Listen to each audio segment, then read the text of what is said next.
Just took a shot at Mr. Hayward. Yeah, I heard. Now, I told row house to forget about surrounding the building because the guy that fired that shot is still in this room.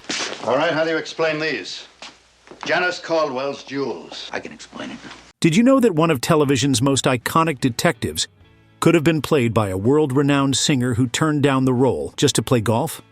Or that Peter Falk's legendary portrayal of Columbo almost didn't happen because a Hollywood executive rejected him for having only one eye? Fascinating details about Columbo that even the most die-hard fans may have missed.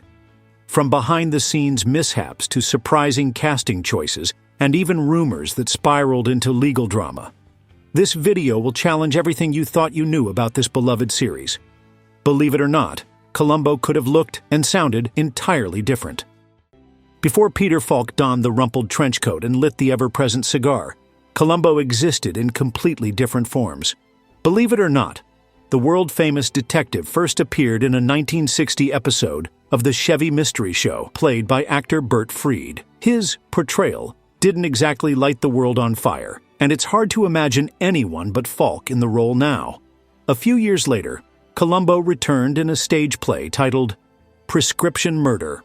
This time, actor Thomas Mitchell brought Columbo to life.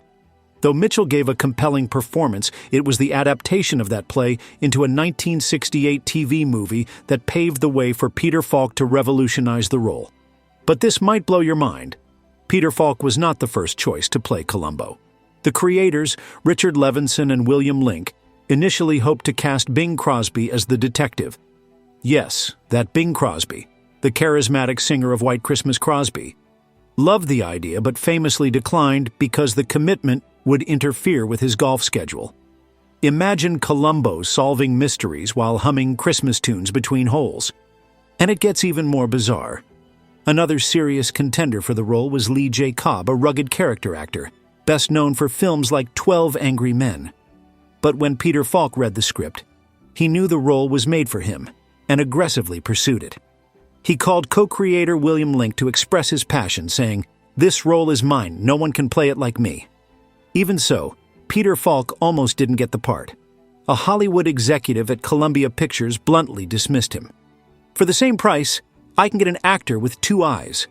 Yes, Falk's iconic glass eye, a result of losing an eye to cancer as a child, nearly cost him the role that defined his career. Talk about judging a book by its cover? Luckily, Falk's charm and talent won out. But here's a fun twist. When Falk finally became Columbo, the character didn't immediately resemble his now famous, rumpled, unkempt self. Instead, Falk's early portrayal was far more polished. Shorter hair, heavier makeup, and nicer suits, the shabby raincoat and scruffy persona that made Columbo unforgettable? That came later, when Peter Falk raided his own closet to craft the detective's authentic everyman image. But Peter Falk wasn't just a great actor, he was Columbo in many ways. From his humble roots to his love of outsmarting the system, Falk embodied the beloved underdog detective. And as you'll soon see, his off-screen persona was just as fascinating as the character he played. Peter Falk wasn't just acting when he played Lieutenant Columbo, he lived it. Much like his on-screen counterpart, Falk had a humble, down-to-earth personality mixed with razor-sharp intellect. Before he became an actor, Falk earned a master's degree in public administration and worked as an efficiency expert for the Connecticut state government. Imagine Columbo solving bureaucratic mysteries before moving on to catching criminals.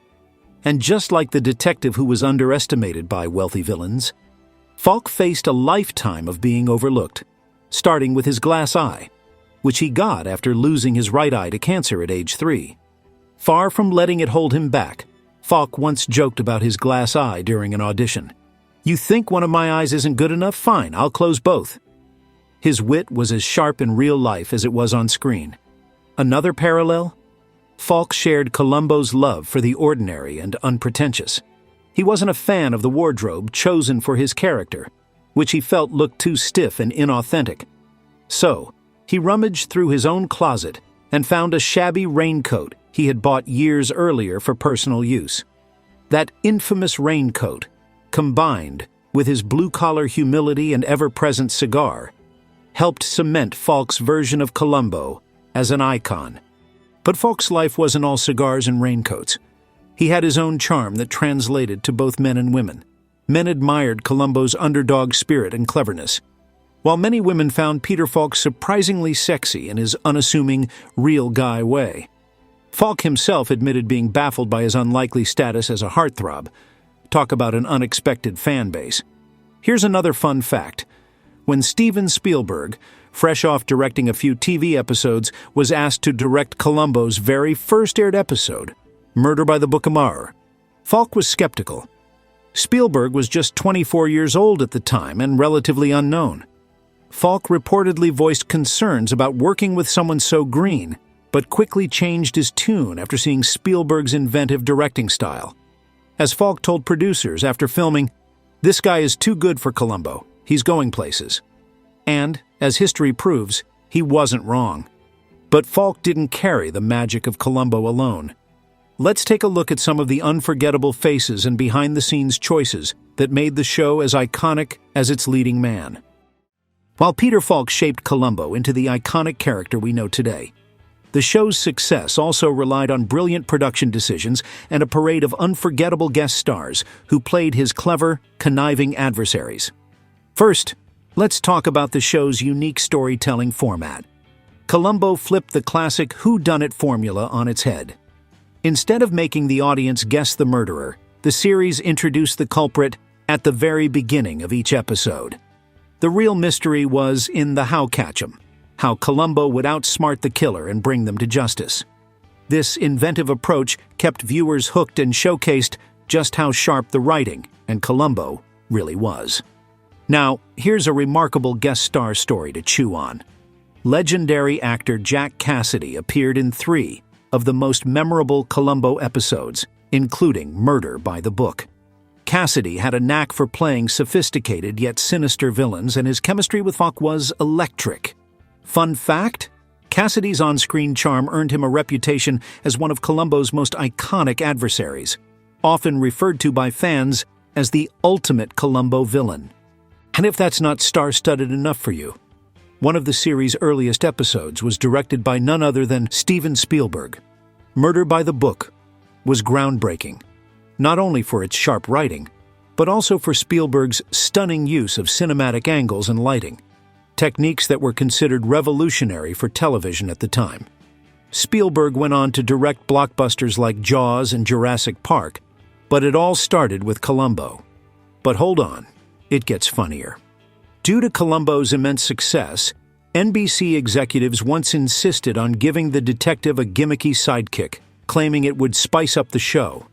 The writers and Falk weren't fans of the idea, feeling Columbo already had enough quirks with his trenchcoat, cigar, and quirky car. The compromise? Enter Columbo's lazy but lovable sidekick, a basset hound. The dog, known only as Dog in the show, became a fan favorite for his laid-back demeanor.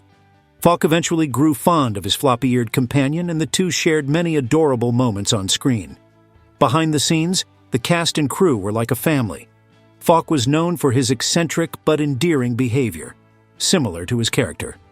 In one story, Falk showed up to set in full Columbo garb with the raincoat, even on days when his scenes didn't require it. And speaking of family, there's one more surprising connection between Columbo's on-screen universe and Peter Falk's personal life, one that made its way into multiple episodes. Stay tuned for the touching backstory behind Columbo's recurring co-stars. Columbo might have been a solitary detective with his Just One More Thing, but did you know that Peter Falk's real-life romance made its way onto the show? Falk first met his future wife, Shara Denise, on the set of his 1976 film, Mikey and Nicky. She was a small-town actress from Philadelphia making her way into Hollywood and had been cast as an extra. The two hit it off instantly and married the following year in 1977.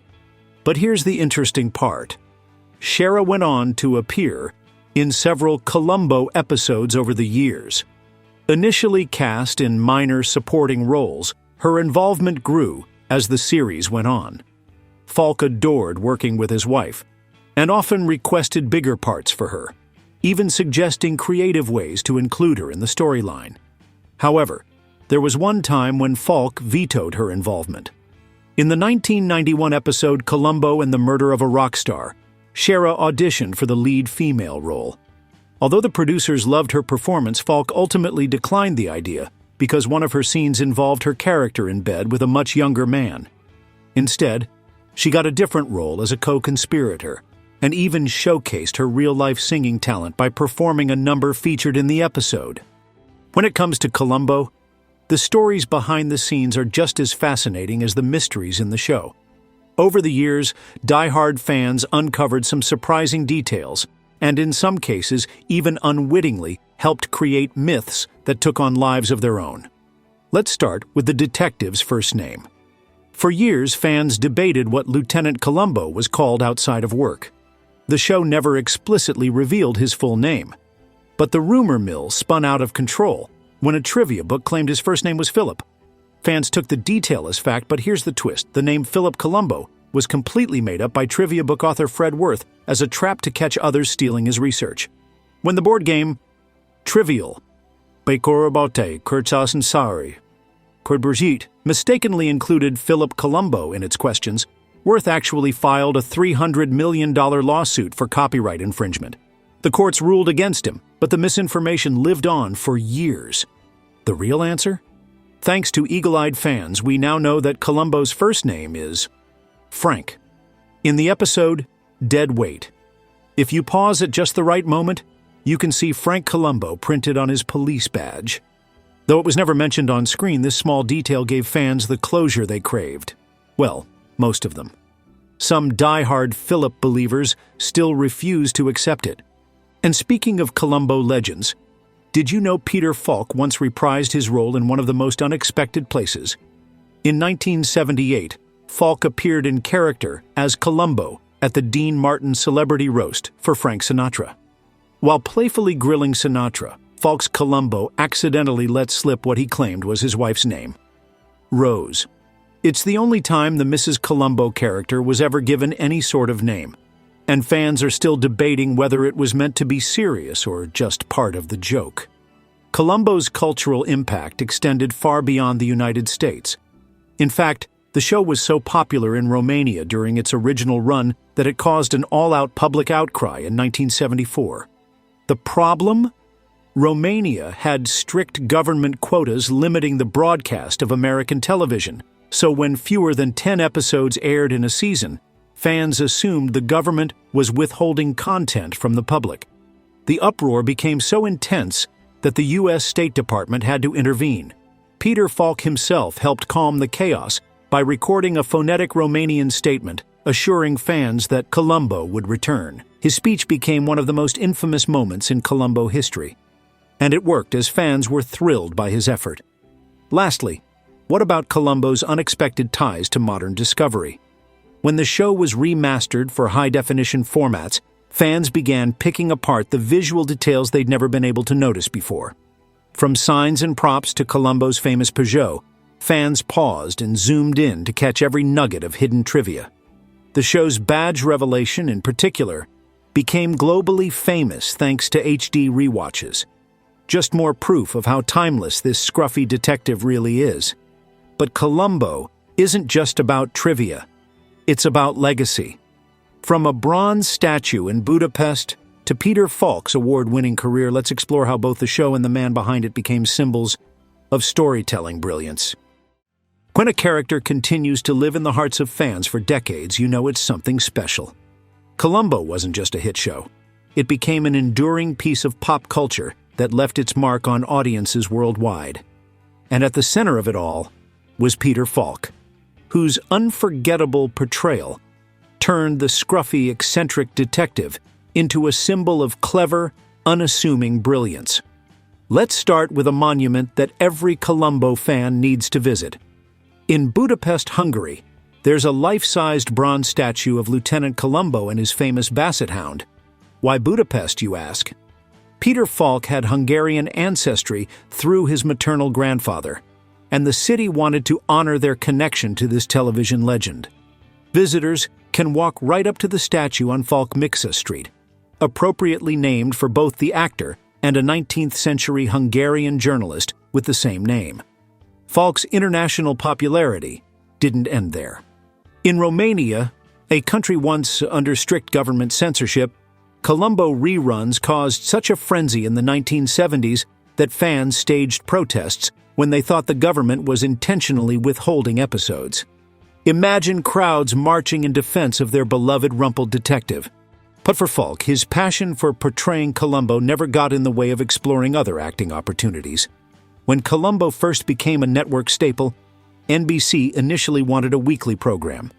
However, Falk negotiated for a monthly broadcast schedule instead, a groundbreaking move at the time.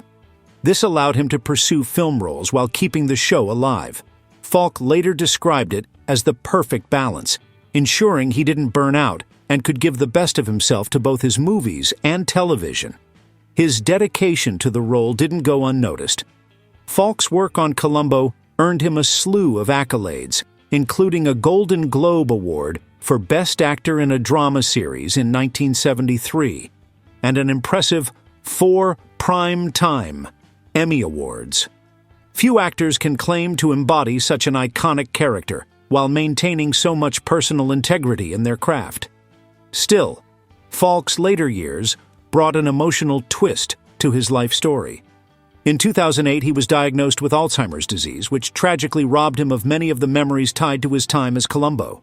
Despite his illness, his family and fans continued to celebrate his legacy, ensuring that Falk's impact would never truly fade. Whether it's the awards, the international statues, or the countless reruns on streaming platforms, Columbo lives on as a timeless reminder that intelligence and humility can triumph over arrogance.